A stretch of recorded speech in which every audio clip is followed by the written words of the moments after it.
தேமுதிக booth committee ஆலோசனை கூட்டத்திற்கு குறைவான அளவே நிர்வாகிகள் வந்ததால் கோபமடைந்த பொதுச் செயலாளர் பிரேமலதா விஜயகாந்த் நிர்வாகிகளை கடுமையாக கண்டித்துள்ளார். தஞ்சை ஒரத்தநாடு சட்டமன்ற தொகுதி பூத் கமிட்டி ஆலோசனை கூட்டம் பொதுச் செயலாளர் பிரேமலதா விஜயகாந்த் தலைமையில் நடைபெற்றது.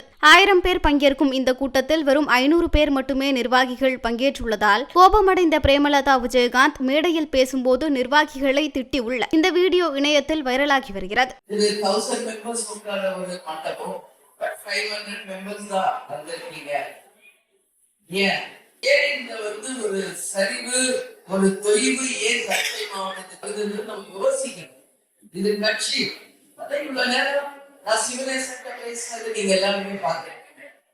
அப்ப சொல்ற இன்னைக்கு திங்கட்கிழமை அதனால வரல, எல்லாரும் வேலைக்கு போயிட்டாங்க அப்படின்றாரு.